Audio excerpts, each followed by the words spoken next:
Yeah. Boom to the hey, all your sports fans out there in the two-bowl sphere, to the individuals part of the collective. Welcome to Fast Track Sports Rack Highlights here on Talk Radio version of the OMSR. I am your brief but concise host, Will, the alternative ESPN Sports Show. We'll talk briefly and concisely Monday morning quarterbacking and reaction on The Herd with Colin. Alright, I'll let you a little bit of a talk radio show or live from the set.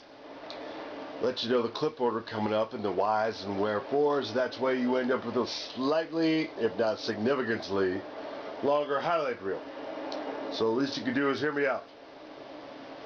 Always and only and always on the talk radio version of the OMSR, 2 to 3 minutes, and that's due to our sponsor, my sponsor. I haven't had any help this year.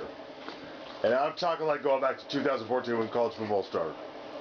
I had a little bit of help last year. Anywho. My sponsor, the DMCA, Digital Millennium Copyright Act, covers fair use standard and many other goodies, so many thanks to them. All the video highlights courtesy to ESPN and The Herd, and Colin, specifically,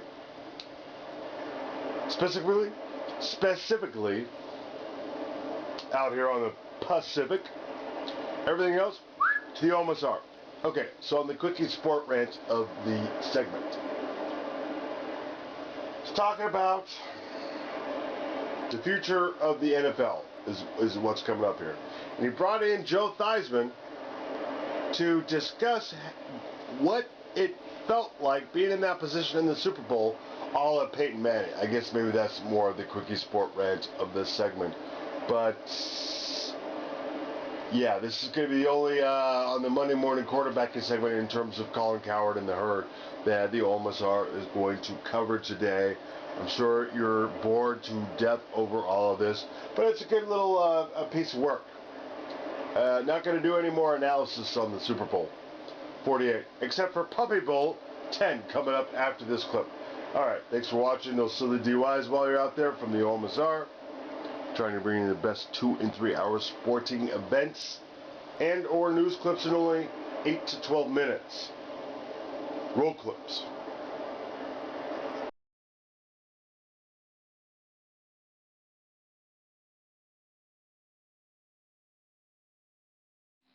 In the herd.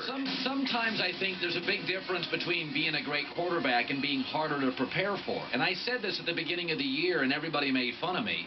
But Colin Kaepernick is not the best quarterback in the league, but I think he can be harder to prepare for. Colin Kaepernick moved the ball against Seattle. Colin Kaepernick, with fewer weapons, moved the ball in Seattle against Seattle better than Peyton Manning did in a neutral field.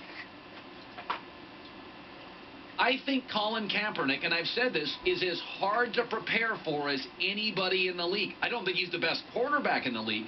I think he's incredibly difficult to prepare for. He's faster than your linebackers and safeties. I mean, Seattle last night toyed with Peyton Manning because they knew where he was going to be 2 seconds after every snap, and he's no threat to run. Peyton Manning's better than Kaepernick, but he's, for Seattle's defense and what they do, he's easier to prepare for. Kaepernick moves the ball against Seattle, and he moves it with his feet. I said this before the Super Bowl, and I like Denver to win because Peyton. I said I thought Seattle had a better roster, Seattle was a better team, better division, but I figured Peyton would get 2 possessions in a close game late, and he'd make the most of one. But I said this is that, well, play the bite with Jason Whitlock. This was the day after Seattle qualified for the Super Bowl. Jason Whitlock came on the show. Seattle's going to destroy Denver and Peyton Manning. And that sounds crazy. No, it doesn't to me. It doesn't, because I'm going to tell you something. Whether and what you just said, I had this conversation with somebody yesterday. The refs, if they let stuff go, Peyton's in trouble. Oh, he's in big trouble. It's going to be a blowout. Manning's great, but Kaepernick is really, really hard to prepare for. And he moved the ball better than, with less to work with than what Manning did in a neutral field with more to work with. I think that goes without saying. So the other thing, to show you that stats lie, First downs, virtually a tie. Passing first downs, Denver had more. Third down efficiency, 1-7 of 12, 1-6 of 13. Fourth down efficiency, neither Seattle or Denver got a first down on fourth. Total yards, Seattle had 30 more. Yards per play, Seattle 6, Denver 5. Time of possession, equal. Red zone efficiency, both were 50%. You go look at the stats for this game, they are virtually the same except for turnovers. I mean, you look at this game, but if you watch the game, there was no question. Seattle punched Denver in the neck for 3 hours.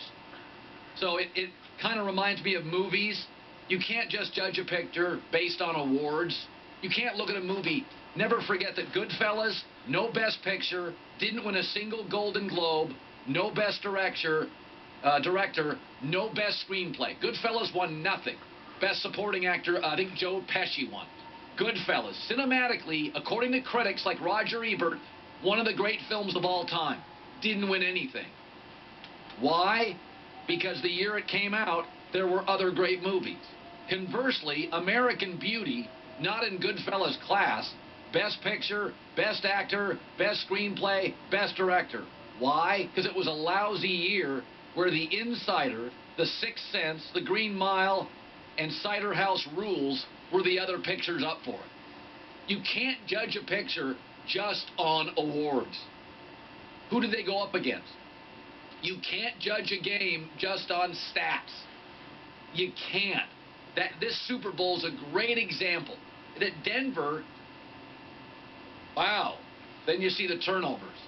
And you also, if you watch the game, speed was a huge factor. Watching the game yesterday, I thought he had the usual early nerves of someone who's never been through it. You saw the first pass just sailed out of his hand. Yeah. And then he started rocketing the football. I mean, there a lot of those throws he made in the middle of the football field, the slants, the quick posts, that had a lot of heat on him. I thought the receivers did a great job of really bailing him out in a lot of situations with some great catches.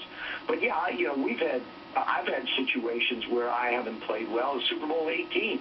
As a matter of fact, yesterday it was 30 years from Super Bowl XVIII for me when I happened to be the MVP of the league. We were the highest scoring team in the history of football. We went up against the Raiders. They blocked a punt. Their Marcus Allen ran 62 yards for a touchdown. I threw an interception that was run back for a touchdown. I felt like I was literally in Peyton's skin yesterday. The final in our game was 38-9. And so sometimes when it's just not right for you, there isn't anything you can do, because unlike basketball, hockey, and baseball, this is not a 7-game competition. This is one ride, one grab at the brass ring, and if you don't play well in that game, you may never get the opportunity again. You know, Joe, you've watched the Redskins with RG3, and I'm not saying that we're getting rid of, you have to throw the ball from the pocket, clearly. But you look at now what college football is giving the NFL, and most of the top programs now are going after athlete who can throw it. Is it possible in 10 years you just won't have Eli and Peyton Mannings in the league anymore? I don't think so, Colin. I think fundamentally, unless you're able to throw the ball out of the pocket, you're not going to be able to take advantage of as much of your offense as is available to you. And I look, I know Johnny Manziel's coming out, Teddy Bridgewater's coming out, and we've seen Russell and Colin and Robert and even Andrew Luck, who doesn't get enough credit for his athletic skills, come into this league. I still think you have to have the ability to throw the ball. The best guys in the game today, Drew Brees, even Aaron Rodgers, who has athletic skills, doesn't really move from the pocket much. Tom Brady, Peyton Manning. With the advent of the shotgun, I think guys that can throw the ball from the pocket have the opportunity to exploit defenses, Phillip Rivers being another one. Now, if you were telling me that the game was played under center and you dropped back and you ran around and made some plays, I might feel a little bit differently, but I'll always believe that there's a place, and the fundamentals and foundations of being successful will be throwing the ball from the pocket. The guys that run around are going to have to learn that, as well as the escapability that they have and the ability to throw the ball and create against defense. The other thing is, there's two sports to me that you just sort of have to watch the game, and if you watch it even briefly, you can go, whoa. Like, not the NBA. In the NBA, like the Miami Heat play very poorly even with LeBron in game 1 of a series. Then they go out and they play great the next day. You can't watch one basketball game. But you can watch 2 rounds of a boxing match and go, oh, we got a mismatch. And in football, college and pro and high school, you can really watch very little football when they get on the field and go, oh, there's an issue. That team's faster than that team. That team's offensive line can't stop that team's defensive ends. I remember a couple of years ago, Oregon played LSU in the Dallas Stadium. And Oregon's known as a speed program. Small, but a speed program. And they faced LSU. And it took you about a series to go, LSU's just as fast and they're bigger. I mean, it didn't take long to go, LSU's got all of Oregon's speed, maybe more of it, and they're also much bigger up front. LSU was going to win that game. And sure enough, they knocked some Oregon running backs out of the game. They were punishing on their hits. Good game, but they were the better team. That game last night, I thought most of you watched that game, and about 5-6 minutes in, when I watched that game, I thought, oh, all right, Seattle's a lot faster. Now, we all thought Seattle was younger, and we thought they were smaller, and, you know, we thought they're really fast. But when you saw them playing, it was like, whoa. That's why Vegas doesn't let you bet once the game starts.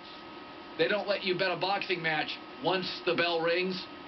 To me, that was moments into the game. You don't have to know football to go, that team's faster on offense, defense, and special teams. Kickoff, that team's faster. And Seattle was. They were faster.